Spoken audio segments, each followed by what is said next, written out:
Welcome to Actionable Intelligence. I'm Eric Greitens. It is an honor to be with you tonight. As always, we've got a strong show lined up for you with a great interview with Dr. Ben Carson, who's joining us here today in his personal capacity. It's coming straight up, so let's get after it. You know, the 2020 elections are underway already, and in just a couple of days, millions of Americans who have yet to cast their ballots are going to decide whether or not to re-elect President Donald Trump. And there's one demographic in particular that could hold the keys to victory, and that's suburban voters, and suburban women voters in particular. It's something that both the president and his opponent, former Vice President Biden, have made a cornerstone of their campaign. So can I ask you to do me a favor? Suburban women, will you please like me? Remember? Please. I saved your damn neighborhood, okay? The other thing, I don't have that much time to be that nice. You know, I can do it, but I gotta go quickly. We don't have time. They want me to be politically correct. Oh, yes, let's discuss it. Let's talk about it over the next 10 years. No. No, we saved suburbia in the U.S. I got rid of a regulation that was a disaster, and it was very unfair. Now, the definition of a suburb is fluid, changes depending on who you ask, but there's one thing in common for nearly all Americans who choose to live in suburbs. They have an appreciation for the safety provided by their neighborhood. It's a place to raise families and hopefully gives them a good chance to send their children to good schools. Now, as leftist-inspired violence filled the streets this past summer and continues in many places today, as you and your neighbors saw crimes being committed against people in prayer, crimes against police officers, many Americans are choosing to move in record numbers from the violence in many Democrat-run cities to the safety offered by the suburbs. And if there's anyone who can understand the necessity to provide safe communities and solid educational opportunities for American families, it's Dr. Ben Carson. Dr. Carson understands the American dream. He grew up in the city of Detroit. He was raised by his mother, who worked up to 3 jobs to make sure that her kids always had food on the table. She also taught a young Ben Carson that anything was possible. It's a life lesson that clearly stuck because if you haven't had the chance to read up on Dr. Carson, his accomplishments are inspiring. After becoming the youngest chief of pediatric neurosurgery in the country by the age of 33 at Johns Hopkins Children's Hospital, Dr. Carson went on to perform the only successful separation of conjoined twins at the back of the head. He also performed the first successful neurological procedure on a fetus still in the womb. Dr. Carson is also engaged in philanthropic efforts to support education and reading. And in his time as the HUD secretary, Carson made it his goal to help as many people as possible, helping Americans to purchase homes, engage in the renovation of public housing, something I personally deeply appreciate, a deep commitment to helping homeless veterans. He's joining us today in his personal capacity as a man of great integrity and faith. He is an inspiration. I'm also honored to call him a friend. Dr. Carson, thank you so much for joining us. Thank you. So good to be with you. What's at stake in this election? Well, basically, the future of the country is what's at stake. What people have to decide is, do we want a government, do we want a system that is of for and by the people, or of for and by the government?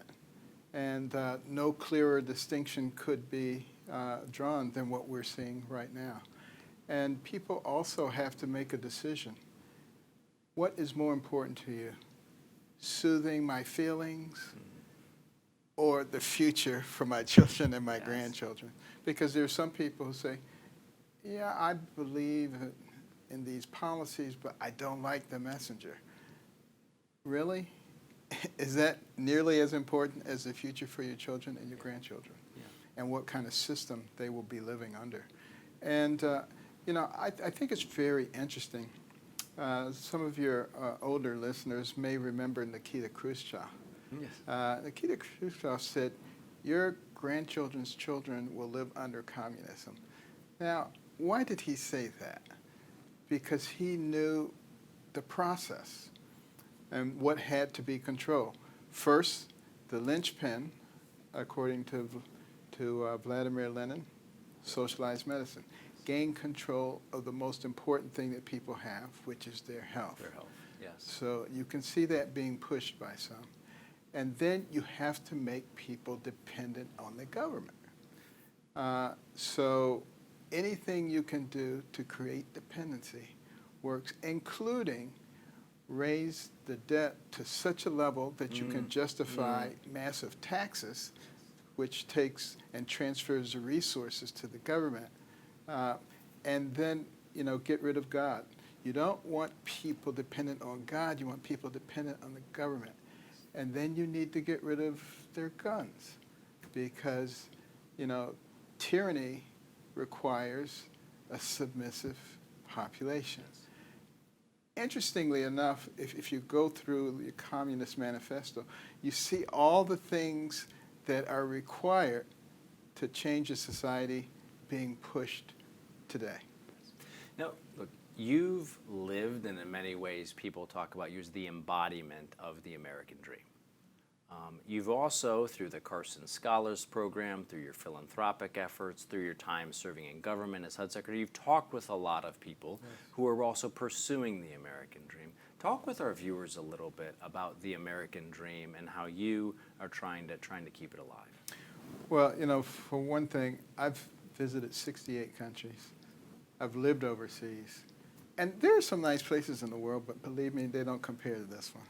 I thank God every day that I was born in this country. It's a destination country for people from around the world.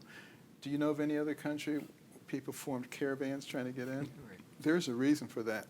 Wouldn't be happening if we were the horrible, racist, evil place that some say that we are. Right. That just would not be happening. And the American dream really became real for me as a youngster, because I grew up in an environment where there was a lot of negativity and you can't accomplish and this is against you and you're a victim and all that kind of stuff. But my mother, if anybody was a victim, she was. She was born in a huge rural family in Tennessee, got married at age 13, trying to escape poverty, less than a third grade education. Years later discovered her husband was a bigamist. I mean, the poor woman. But she never would be a victim, and she wouldn't let us be victims. And she made us read books. And I didn't want to read books. I wanted to watch TV like everybody else, but you had to read them. But as I read about scientists, explorers, surgeons, entrepreneurs, I began to understand something, that the person who has the most to do with what happens to you is you. Yes. It's not somebody else. It's not the environment, unless you give them that control. You're only a victim if you think you're a victim. And I started thinking that way. My brother started thinking that way. And my mother's friends were always criticizing her, and they said, you can't make boys stay in the house and read books. They'll grow up and they'll hate you. And I would overhear them. I said, Mother, they're right. But, she didn't listen. We had to do it. And she got the last laugh, because one son became a brain surgeon, the other one became a rocket scientist. Yes. And let's talk a little bit about that, educational opportunities and what's at stake in this election. I mean, you had an incredible mom. You tell some really inspiring stories in your books about the teachers who you had growing up. But there's so many families who are worried about educational opportunities for their kids right now. Talk a little bit about what's at stake in terms of education in this election. Well, one of the reasons that, there's such a push by one side for educational choice is because they realize that if kids are stuck in a situation where, they're getting an inferior education, it's going to have a lifetime impact. It is now well established that if you can have a child reading at grade level by grade 3, it changes the trajectory changes their whole life. Of their life. Well, Dr. Carson, we want you to stay with us, folks. We're gonna continue to talk with Dr. Ben Carson about education, about faith, and also some really important questions about the future of the country. Please stay right with us. We're going to be right back with Dr. Ben Carson joining us in his personal capacity here on Actionable Intelligence.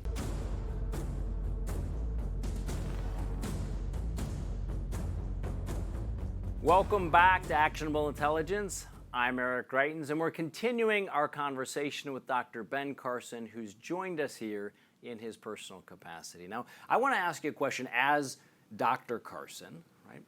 You are an expert in the brain, And you've also had an opportunity at the same time to watch the demands, cognitive, physical, mental, emotional, on a president. It's an incredibly demanding job. Talk with our audience, if you would, a little bit about the demands of the presidency, and then any thoughts that you have on the ability of President Trump and Vice President Biden to do this job from a cognitive standpoint moving forward. Well, there's no question that it's probably the most demanding job there is. You're being bombarded constantly. But by the same token, the human brain is an amazing organ system. Yes. Billions and billions of neurons, hundreds of billions of interconnections. It remembers everything you've ever seen, everything you've ever heard, can process more than 2 million bits of information in 1 second. You can't overload it. Right. Having said that, it does degrade over the course of time. Yes. So that's one of the reasons that a lot of times you see older people, and they may not be quite as sharp, not quite as quick in being able to recollect things and to learn and to process things. Doesn't mean that they're demented by any stretch of the imagination. It just means that there's a natural process. And, you know, you sort of compare them at a different time versus now. That's how you can sort of determine whether or not that process is taking place. Yeah, and from your observations for President Trump and Vice President Biden, and again, you're not their personal physician, but you are an expert in how the brain works over time. Do you have any observations when you look at Vice President Biden, when you see President Trump? Any observations about that possible decline? Well, you know, I've seen President Trump become actually more energized. Yeah. So I don't have that concern with him. Biden, I haven't had as much contact with. Let me just put it that way. I don't want to go much further than that. Sure. And let's switch gears for a minute. One of the things that a lot of people don't know about you, they know you as a neurosurgeon. They might have seen the gifted hands, story. They understand your time as a presidential candidate. They've seen you as a secretary of the Department of Housing and Urban Development. But you're also deeply engaged in philanthropic efforts. Yes. And the Carson Scholars Program is on the verge here shortly of giving out its 10,000th scholarship. Talk with our audience, if you would, a little bit about the program and why it's been so important to you. Well, we're excited about that milestone. It'll be 25 years next year that we've been giving out scholarships. And the reason it started was because I would go in the schools and I would see all these trophies, all-state basketball, all-state wrestling. Yeah. I said, what about the academic superstars? What do they get? There's a little corner over here with the honor roll. I said, wait a minute, there's something wrong with this picture. So we started giving out real scholarships to kids starting in the 4th grade for superior academic performance. But that's only half of it. The other half is that they had to demonstrate that they cared about other people. Yes. Why? Because we're trying to develop the next generation of leaders. There are plenty of people who are smart, and we need them as leaders, but we need people who also care about other people. Yes. And that's something you want to start at an early age. So, and these kids are absolutely spectacular. And the cool thing is, traditionally, everybody says, oh, you're a nerd, we don't care about you. But, you give a 4th, 5th, 6th grader $1,000. Yeah. And all of a sudden, they're big man on campus. Wow, how did you do that? Right. And there's a big trophy that goes right out there with all the sports trophies that has their name on it. And we have a celebration. And, we have usually adult honorees too, people of great significance from around the country who can act as role models. So we really want to emphasize the good, and we want to push the good because, this is an amazing country that we live in with people who've accomplished amazing things. And yet, when you turn the news on, what do you hear about? Yeah, it's just so bad stuff all the time, and attributing evil to this and that. We just need to start concentrating on the good and make people aspire to do that. Well, there are so many hopeful stories that have come out of the Carson Scholars Program, and for all of our viewers, if they want to, they can read more out at the Carson Scholars website about the work that you're doing there. In fact, this past year, One of our neurosurgical residents who finished his residency was a Carson Scholar in high school, came all the way through the program. That's got to feel amazing. That's great. And tell us a little bit about Think Big. Well, Think Big is a philosophy. Yes. It's a book, and each one of those letters means something special. Yes. The T for talent, which God gave to every single individual. The H for honesty. You lead a clean and honest life. You don't have to worry about the skeletons coming out of the closet. The I is for insight, which comes from listening to people who've already gone where you're trying to go. Learn from their triumphs, learn from their mistakes. The N is for nice. Be nice to people. Yes. Because once they get over their suspicion of why you're being nice, they'll be nice to you. The K is for knowledge, which is the thing that makes you into a more valuable person, and it's never too late for that. The B is for books, which is the mechanism for obtaining that knowledge. And some people say, I can learn everything I need to learn from watching videos and DVDs. Not true.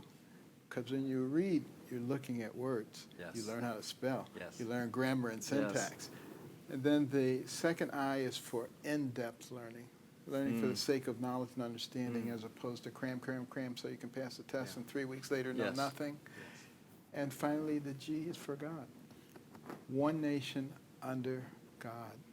You know, if we throw out godly principles, we have to replace them with something else, and seldom is it going to be as good.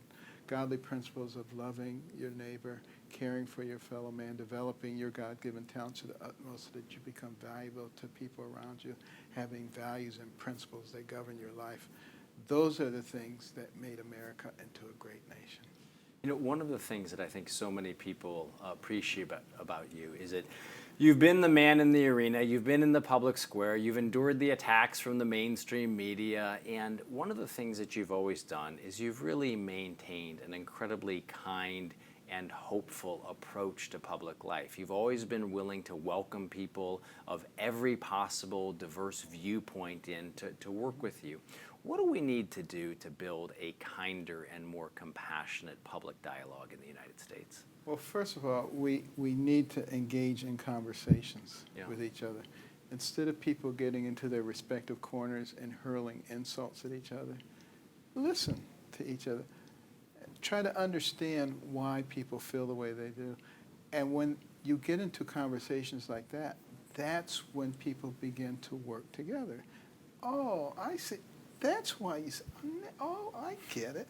You know, that's when people can start Build some working real together. Understanding. And that relationship. Yes. It's all about relationships. And, you know, your audience knows this. There are people they know who are their friends who have very different opinions about other things. Yes. That's not what friendship. That's right. You could be good friends with people who disagree. Absolutely. Yes, and you can learn from each other. And I always say if two people agree about everything, one of them isn't necessary. Exactly. So we've just got 20 seconds left. This is a tough time for a lot of young students, given the restrictions around coronavirus and education.